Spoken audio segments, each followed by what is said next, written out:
खाना खाएर यसो सोफामा पल्टेर होइन आसमा विश्वकर्माको चिकेरी डान्स हेर्दै थिएँ होइन। 5 वर्ष पछाडि स्कुल पढ्दाको साथी विजयको फोन आयो होइन। अनि म अचम्म परेर हेलो पनि नभनी सोधेँ कि के हो त, कहाँबाट सम्झिस्, तेरो गर्लफ्रेन्डले छोडी क्या भनेर हाँस्न पनि पाएको थिइनँ। केटोले चुपलाक मलाई मान्छेलाई यहाँ कस्तो आपत परेको छ अरे के भयो भनेको मलाई करेलाको तरकारी पकाउने रेसिपी दिएन अरे। रेसिपी किन नि, म तँलाई पकाएर देखाइदिन्छु नि भनेर मैले यहाँ त काटकुट पारेर तरकारी पकाउनलाई रेडी गरेँ होइन। अनि करेला टक्क काटेर फ्राई प्यानमा हालेँ, अनि नुन होइन बेसार चक्क हालेर यसो भुट्दै थिएँ।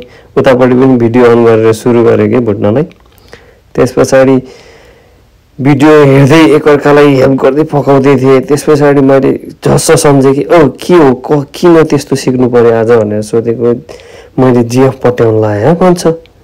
त्यस पछाडि मैले सोधेँ कि कसको जिएफ पट्याउन लागिस् यो बेलामा भनेको र त्यही क्या विजयको पहिलाको थियो नि बोका भन्छ। त्यस पछाडि मैले कुरा बुझिहालेँ यसले त्यसको गर्लफ्रेन्ड उडाउन लागेछ भने। त्यस पछाडि अलिअलि गरेर लगभग करेला रेडी भइसके पछाडि त्यो भिडियो चट्ट काटिदिरहेँ। 5 मिनट पछाडि फेरि टेक्स्ट आयो के हो केटी त पट्यो रे भन्छ। अनि के कसरी पट्यो यति छिटो यार, 5 मिनट पनि भएको छैन भनेको। होइन तैँले पकाएको करेलाको रेसिपी उसले खायो कि मैसँग त्यो हेर करेलाको तरकारी पनि केटी पटिन्छ भनेर मैले सोधेको थिएँ। त्यस पछाडि होइन मलाई उसको फेभरेट तरकारी हो भन्छ फेरि। अनि मैले भने ठिक छ ल त्यसो भयो भने यस्तै रेसिपी तपाईँलाई केटी पट्याउने रेसिपीहरू चाहियो भने प्लिज यसो कमेन्ट गर्नु होला है गाइस।